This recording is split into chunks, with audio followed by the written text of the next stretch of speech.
What do you think happens to a person who carries 3 disappearances inside their chest for a lifetime? I am 92 years old, and every morning I wake up surprised that my heart still beats with everything I know. For decades, I smiled at neighbors, raised children, paid my taxes, and pretended to be an ordinary old man, while the truth sat quietly beside me like a shadow that never left the room. I helped 3 people vanish from this world without a trace.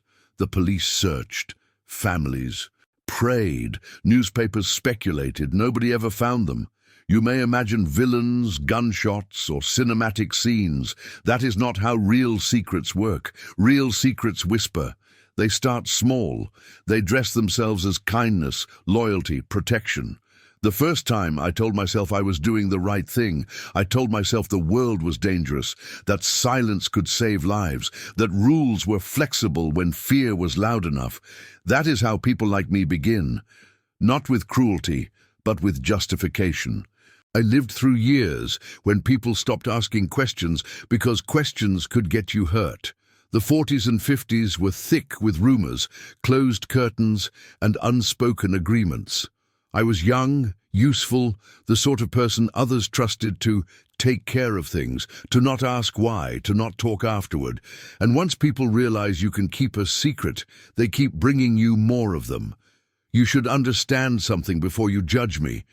Disappearances are not only about bodies, they are about identities erased, names changed, lives cut away from the past, like a page torn from a diary.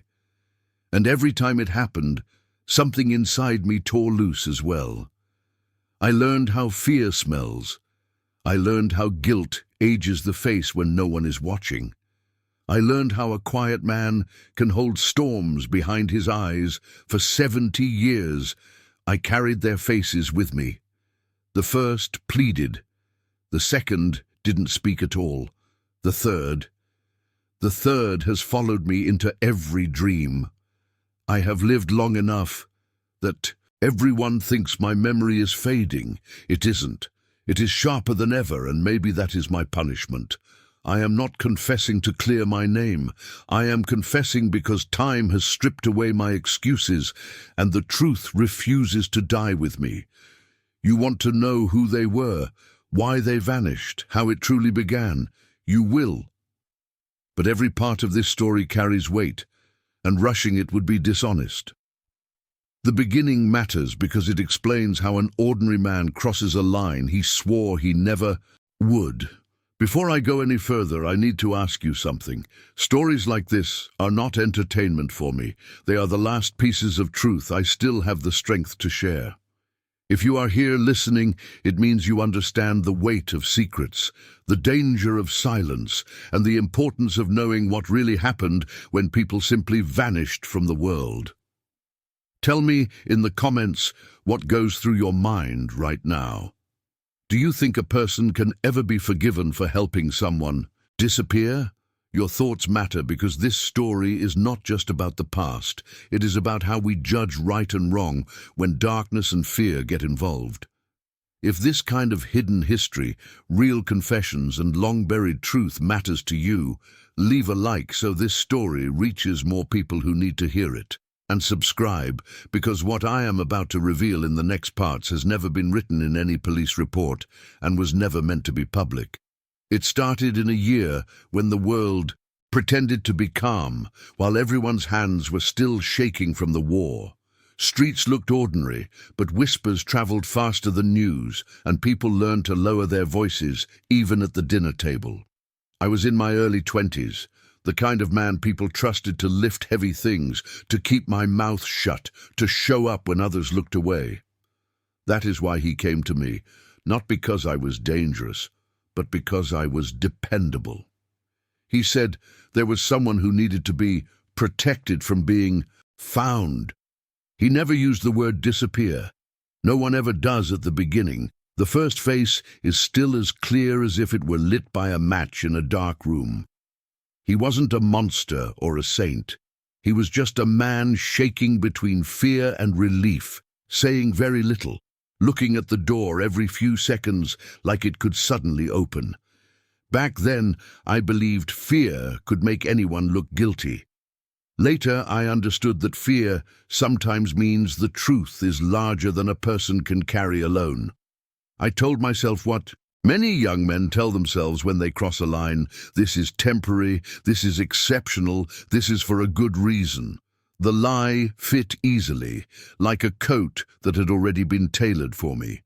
I will not describe the practicalities, that isn't the point, and it is not something anyone should learn from. What matters is the silence afterward. Silence has weight. You feel it in the bones of your face. You go home, wash your hands, sit at a table, and every ordinary object looks different because it knows what you've agreed to hold. That night, I heard every floorboard in my house as if the wood itself was asking me questions. No one else knew, yet suddenly the whole world felt like it was watching. A few weeks later, something unexpected happened that cracked my certainty. I walked past a newsstand and saw her, his wife, holding a photograph, eyes swollen, pleading into a reporter's microphone for anyone with information. She spoke gently, like she still believed kindness could call him back. In that moment, the story I had been told collided with a story I was never meant to see. Right there, the idea of protection twisted into something harder to defend, and a seed of doubt began to grow in me that never stopped. From then on, doors closing behind me sounded louder, and every knock made my chest tighten. I had become a part of a story that had no public ending, only private consequences. And before long, someone else came to my door with another secret, as if my name had been quietly added to a list no one admits exists. The second time arrived without thunder, without warning, like a familiar knock on a door you hoped would never be knocked again. By then, months had passed. Life pretended to be normal. I went to work, nodded to neighbors, attended church, and yet every sound had an echo to it. That is the strange thing about crossing a line. Once you have stepped over, the ground on the other side stops feeling foreign. It starts feeling usable. That is how exception becomes pattern. The man who came to me was different from the first. He wasn't trembling. He was composed in a way that made my skin tighten, as if he had already rehearsed every word. He said less, but implied more. He spoke as though he already knew I would agree, as though my first silence had written my future consent. And in a way, it had. Reputation moves quietly. You do one thing in the dark, and the dark learns your name.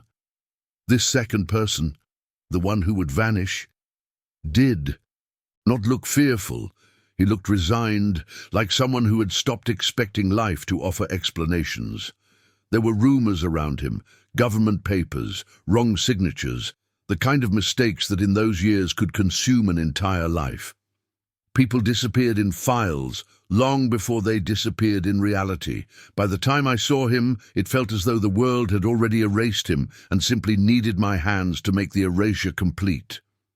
A moment changed me. He asked a single question in a soft voice.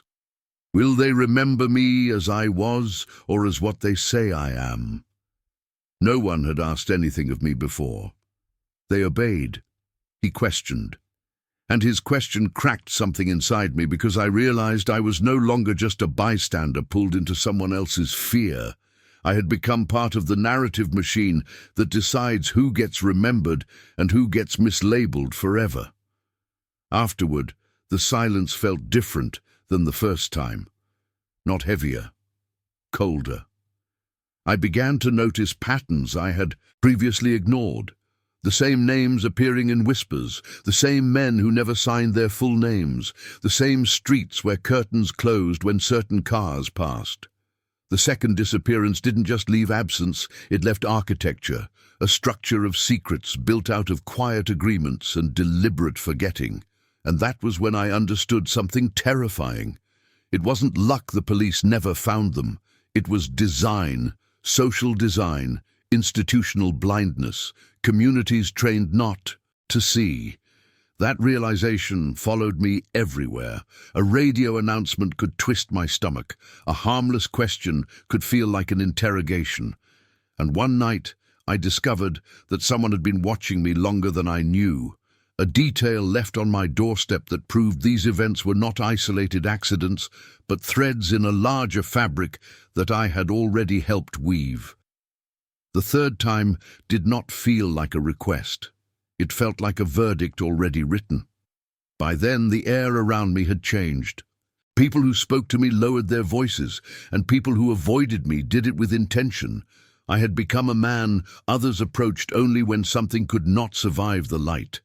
And that is exactly how the third disappearance arrived, wrapped not in panic, but in certainty. This one was different because it touched my life directly. It wasn't a stranger at the edge of town or a name whispered in corridors. It was someone whose laugh I recognized, whose footsteps I could identify in a hallway, someone whose absence would not just be a rumor, but a wound with my name carved into it. That is when the moral lines I had pretended were blurry suddenly came into frightening focus. It is easier to justify the abstract. It is much harder when the secret has a face you once trusted.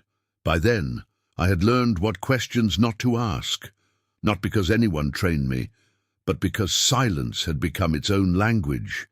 Yet this time the silence felt like betrayal. There were hints of powerful people, records that did not match, stories edited before they reached the newspaper. You start to realize that official truth and actual truth often run parallel without ever touching. The person at the center of this third vanishing knew too much about something he was never meant to witness, and knowledge, more than guilt, was the real danger in those years. He looked at me the last time we spoke and said very quietly, "You won't forget me. Not help me. Not save me." Just that single sentence, like a sentence passed in court. And he was right. I never did. After that day, every ordinary sound became a reminder, the kettle whistling, a door latching, a train in the distance. Grief without a body to bury becomes a permanent resident in the mind. There is no funeral for the unnamed version of the truth. That third vanishing shattered whatever story I had been telling myself about necessity and protection. It showed me that once systems learn they can erase people, they do it not. Reluctantly but efficiently, and everyone around learns to look away to survive. I went on living, marriage, work, birthdays, but part of me remained in that moment, standing between fear and conscience, choosing silence and paying for it every night in dreams I could not wake from. Connections with larger events began to reveal themselves in quiet ways. A name on the radio matched a name I had heard in whispers. Files vanished from local offices and reappeared rewritten. It was never said outright, but you could feel the pull of something wider than our town, like a tide moving beneath the surface that carried people away without leaving ripples. After the third vanishing, I noticed men who never gave last names, letters without return addresses, questions wrapped inside small talk. History was happening in the background, and ordinary citizens were being folded into it without consent. Headlines spoke in half sentences. Tragedies had footnotes no one printed. You would see a photograph in a newspaper, a grieving family, and know in your bones the story had missing rooms.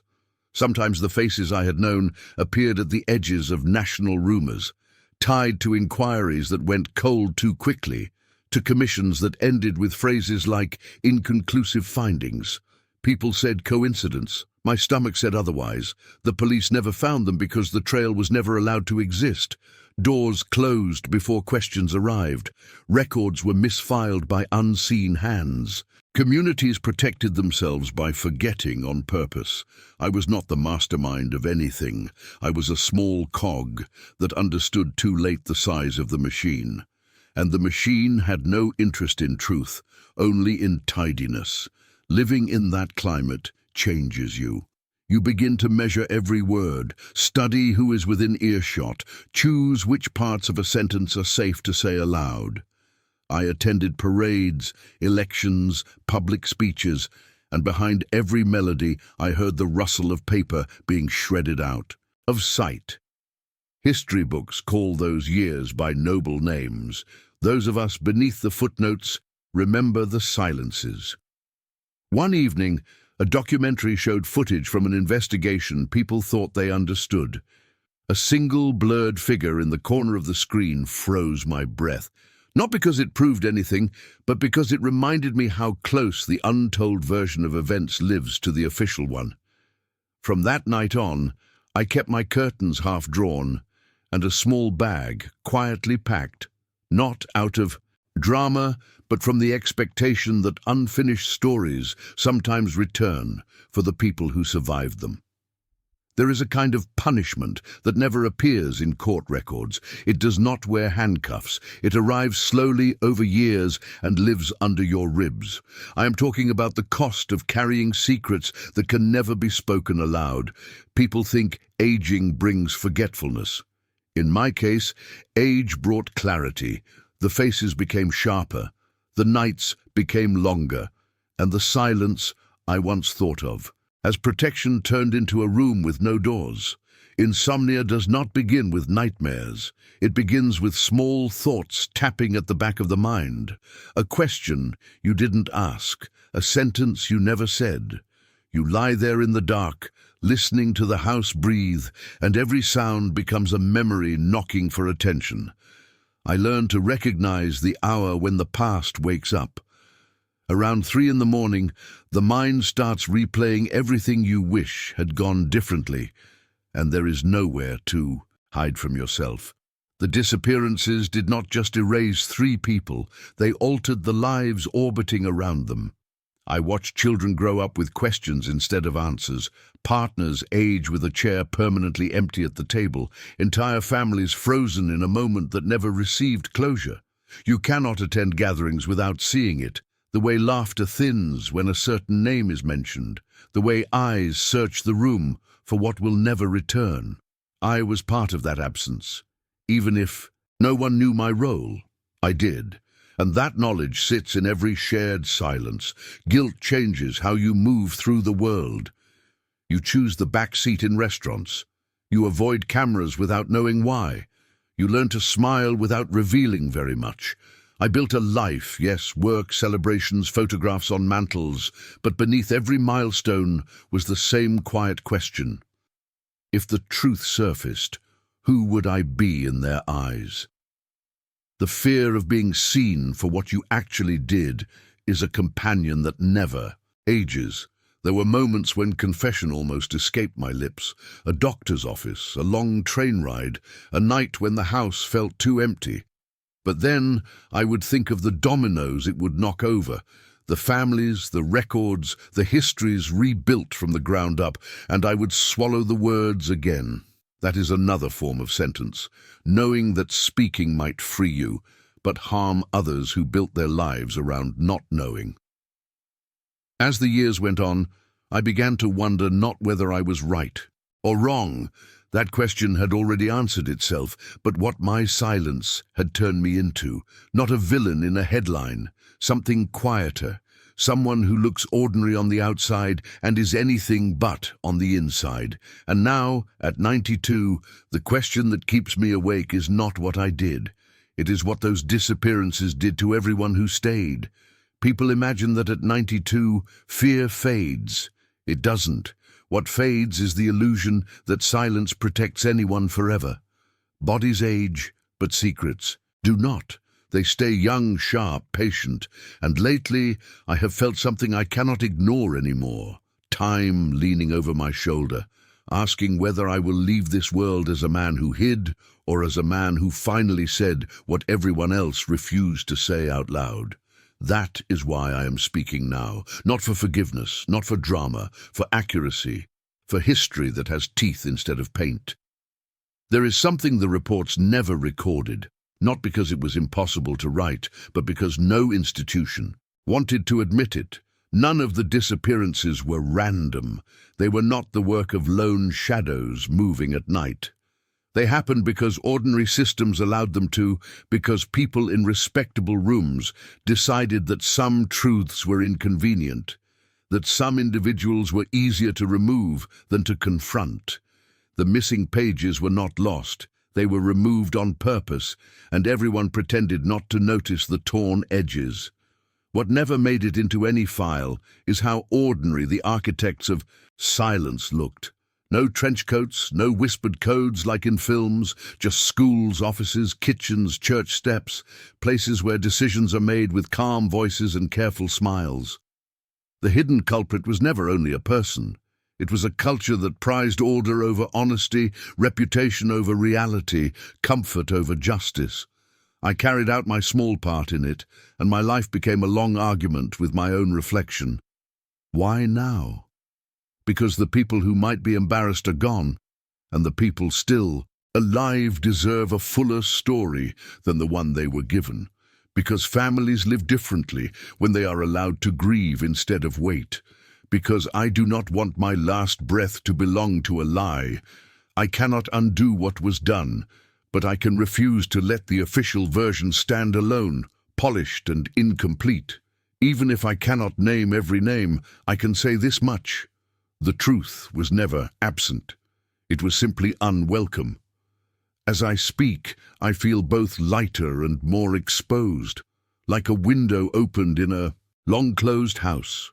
I do not know what you will do with what I've told you, but I know this. Silence did not save anyone. It only delayed the reckoning. The rest of this story still lives between the lines of archives, in the pauses of old interviews, in the memories of people who learned to lower their voices, and mine among them.